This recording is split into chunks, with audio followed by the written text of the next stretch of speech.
Hello everyone, the Dahlia's beta has just ended, so we got a pretty good idea on how strong she is. However, when it comes to her teams, I believe that avenue hasn't been quite explored yet. So today let's look at all the potential teammates for Dahlia and Break, because I'm telling you, you can do a lot of interesting stuff. But before we do that, let's quickly look at version 3's buffs to see their impact.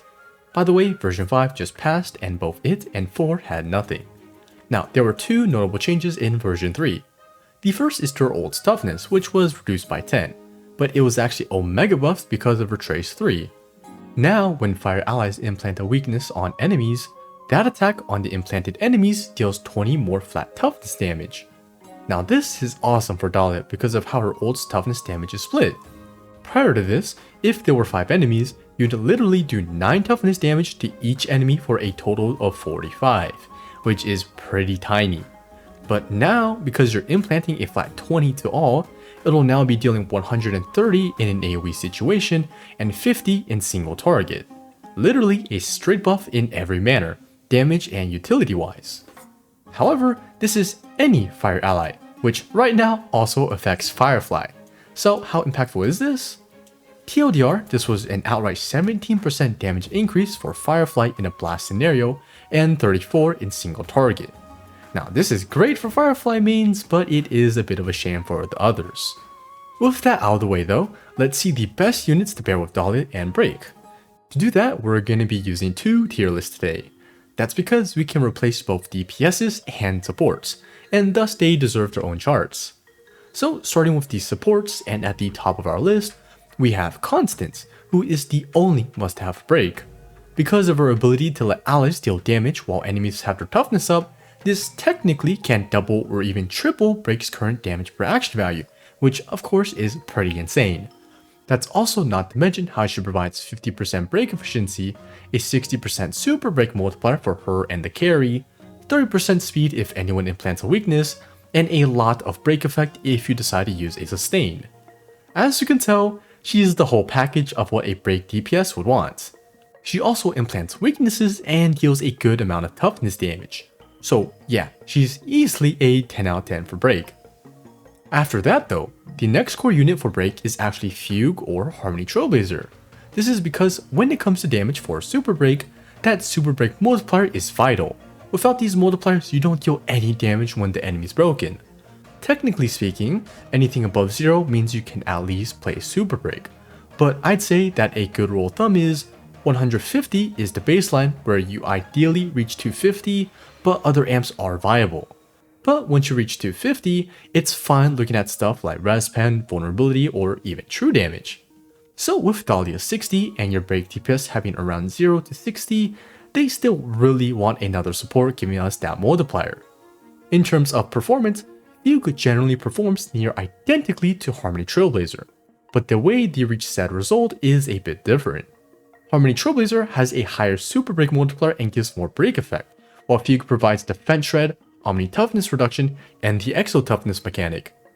Now for a Rappa with Trailblazer's 160% multiplier, we'd get a combo damage of 1.89 million, while Fugue would net us 1.69 million. Yeah, generally when it comes to raw amp, Harmony Trailblazer actually buffs more than Fugue. But if we were to include the exo toughness, they'd actually be pretty even then. As such, they're pretty interchangeable, but for units who have break mechanics such as Rappa or Boot Hill, Fugue is of course the preferable choice. Regardless, I'd rate both of them a 9 out of 10 in terms of importance for break. Moving on to the next tier though, we're actually going to experience quite a damage drop if we decide to replace either Fugue or Trailblazer in a 2 support team. But in a sustainless or 3 support team, they're actually super competitive. So at the top spot of B tier, I'd have to give it to Ruan, who's been demoted quite a bit. For break, she provides break efficiency, respen, some speed, and also break effect. Ruan for the break team has always provided a lesser amp than both Fugue and Harmony Trailblazer, but because of break's need to break the enemy and existence of a damage window, her utility put her on par with the other 2 supports. However, with Dahlia now making both of those issues kinda irrelevant, Ruan is in a bit of a tough spot. Now, break efficiency is primarily just another way to amp super break damage and also helps with sustain. On the screen, it's going to show the damage difference between Ruan and the other two supports. As you can see, a pretty steep drop with a sustain, but it's actually not too different without. Moving on though, when it comes to who or when you should still use Ruan, I think Boothill is the only candidate who should still use her on his team, as he still needs to break faster and also expand his damage window. This is because his talent, or extra boom boom, doesn't work when the enemies have their toughness up. Now, with Rappa, it definitely works, but I think there's a bit of a split. Rappa will like the break efficiency to get her stacks faster, but Ruan's delay also slows that process down. So I would say her ideal team would be the same as Firefly's, with Constance, Fugue, and Harmony Trailblazer. But also, in Apoc Shadow or with enemies where toughness breaking is key, Ruan will still be a top option, and may even be picked over Fugue or Trailblazer when the situation calls for it. But outside of those cases, I think we should just look to maximize our damage via the other supports. Moving on though, the next support on the list is Silverwolf, who actually out-amps Ruan ever so slightly, which is kinda crazy. Silverwolf actually provides a lot to break, and is a pretty good option, now that you're not forced to use Ruan and one of the other two. For starters, Silverwolf's implant is actually really useful, as she can implant Quantum Weakness for herself, as Dahlia is already implanting Fire and her DPS's element. This way, her skill and ult can contribute to breaking the enemy, which someone like Harmony Trailblazer can't really do. Now, speaking of her skill, this is also where she excels compared to the other supports. Not because of the implant, but rather brute forcing. You see, assuming you're matching elements, she's already on par with Ruan. But when your team is off element, Silverwolf now shreds an additional 20 resistance. While yes, break doesn't really have to worry about elements anymore, something they can't avoid is resistance, something that Silverwolf deletes. With this in mind, she actually becomes one of the best options with her ideal matchups, out-amping even Harmony Trailblazer as the third spot. There is just one issue with Silverwolf, and it's that you easily overcap on defense shred. By having Dahlia and Fugue on the team, you already overcap by 18. And because vertical investment often goes into defense shred, it's just going to be wasted. Even so, it's still a really good option if you can play around it. 7 out of 10. Next up, as the thumbnail suggests, we have Tribbie. Tribbie, even right now, can be Break's best third slot in the right situation, with her being the reason why Firefly and Boothill can clear something like Flame Reaver.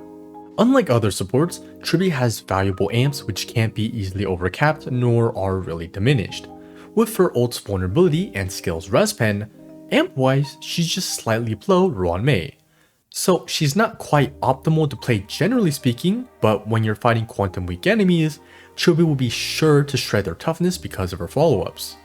So while Silverwolf will excel when not matching weaknesses, for Tribbie she'll do great against quantum weak enemies, which you can just replace Trailblazer. But the other selling point of Tribbie is her E1. With E1, she actually becomes the strongest third slot in terms of amp for break, though yes, it is one cost more. For Boothill, it'd just be a 24% increase, but for Firefly and Rappa, they can really abuse that E1 against certain bosses. In this latest Pure Fiction vs Cocolia, I was able to stack 40k with Trailblazer and also one with Tribbie, so I think it does go to show that yes, she works just fine. Now, I wouldn't be surprised if the Fugue, Dahlia, and Tribbie core becomes Rappa's best option against the right enemies. And with that, she'll be the last one for our B tier, and as you can see, all three of them have their own niches within break and can excel depending on the situation. Moving on to the last support in the final tier, it's Cypher. Yeah, all three of the non-traditional supports are all quantum. Maybe we'll get another element one day, but who knows. That aside, Cypher like Tribbie both provide universal amps that even break can benefit from. For Cypher, it's her vulnerability and also damage recording mechanic. That said though, it is the worst performing damage-wise, albeit not by too much. However, she also doesn't really add too much utility for a set team unlike other supports, and break doesn't really need to distribute the damage the same way Mighty or Acheron would like, so it's just damage with a few more steps. Overall, I wouldn't recommend, but hey, it does work, so 5 out of 10. Now, rounding off this section, Here's a chart showing the likely team comps you may encounter and their raw damage. Everything is relatively close, so just choose what fits the situation. Personally, I'm just gonna run Sustainless and hope my HP and defense rolls will keep me alive into next year. So, with these supports finally out the way, let's get into the DPSs. Now, I'm actually gonna skip over these 4 because they're really obvious picks as they are break DPSs.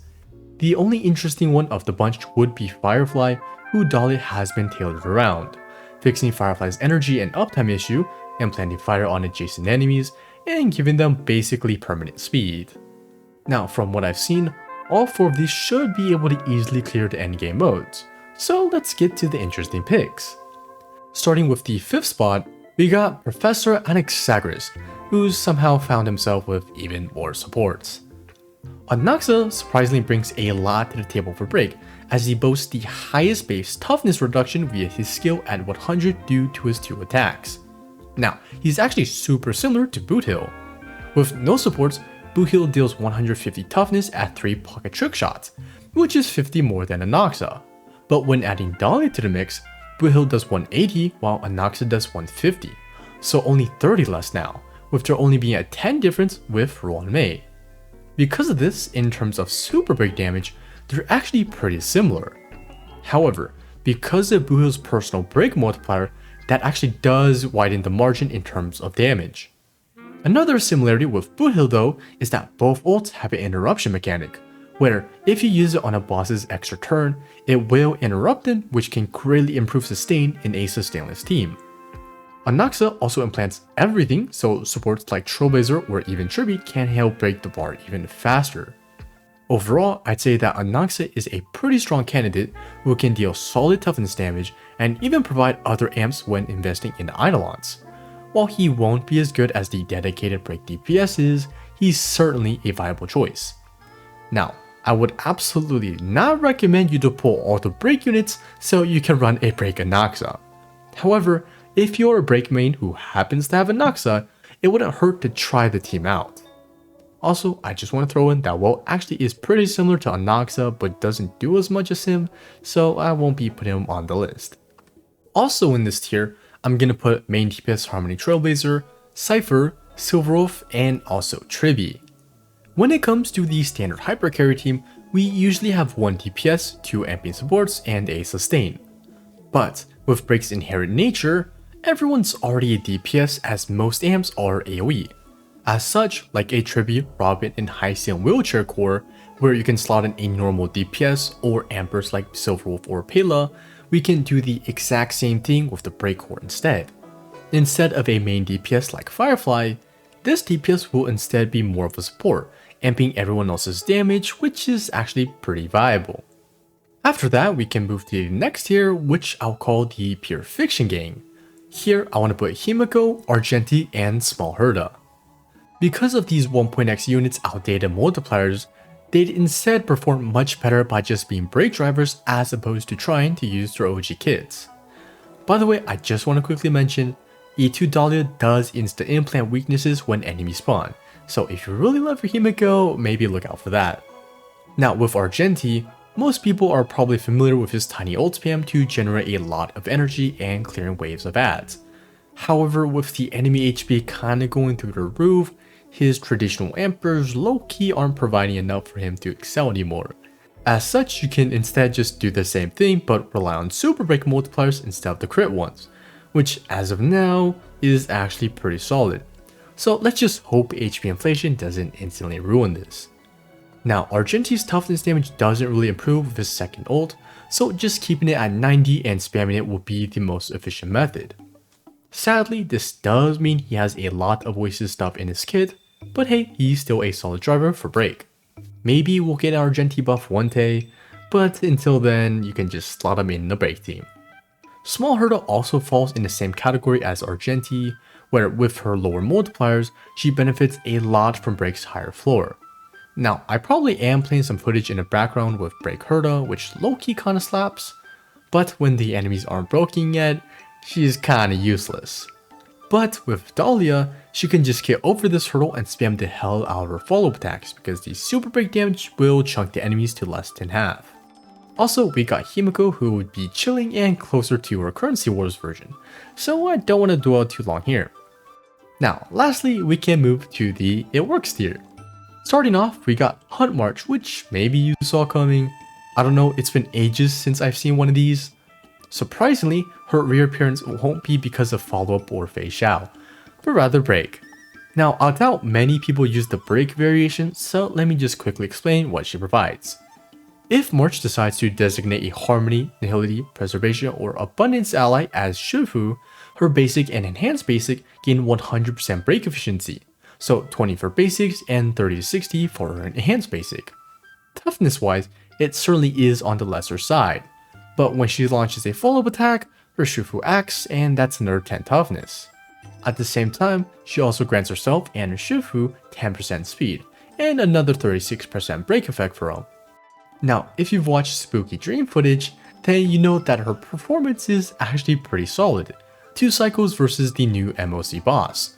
However, the reason why I've put her down here is because Cypher basically serves the same function, as she has follow-ups and also provides amp, where she can actually 0 cycle the same boss. As a 4-star option, she's not bad at all, but just not too good compared to her competition. Now, for the final 2 units in this tier and tier list, we got Luka and Xueyi. I know some people were hoping that Dahlia would somehow save these units, which she kinda does, but I don't know if we can really call it good. These units were just made before Super Break was a thing, and their kits just don't really align with Break. Luka is kinda weird as he's a Break and Dot hybrid for some reason. Now, because of his element being physical, you can kinda use him as a mini boot hill, having him triggered breaks to have an insane amount of bleed and initial break damage. But outside of that though, he doesn't really have too high of toughness damage nor utility, so he's kinda just okay in this team. Xueyi on the other hand scales off a break, which in theory would be great, but because she focuses on purely crit and damage bonus, all that stuff is completely wasted in a break team. Like, if I were to put a castress who has crazy multipliers and self buffs in the same team, she'd also be pretty bad as she'd get no amps for her other multipliers. Now, because the new break is actually wheelchair worthy in a sustainless comp, you can make it work with Xueyi. But if HP inflation keeps up, she's gonna disappear again. So yeah, that's all the units that we have so far that could in theory work well with Constance. What's really cool though is that this team can get further buffed in the future with units like Tribbie, who simply provide universal buffs. So even if Break doesn't get anything for a while, they can in theory be okay. If the future unit has cool buffs or high toughness damage, there's no reason why you can't just slot them in there. Hopefully this video will help you decide if you want to pull it or not, which I'll also have my previous Dahlia video up on the screen if you need more information. As for future videos, I've heard that 4.x's beta may be delayed, so I may make another Currency Wars video going over the funny strats or a deep dive video. By the way, I currently have 150 gigabytes worth of footage, so I'm just saying I am prepared. Also, I just want to say, my bad that this video took a while to get out.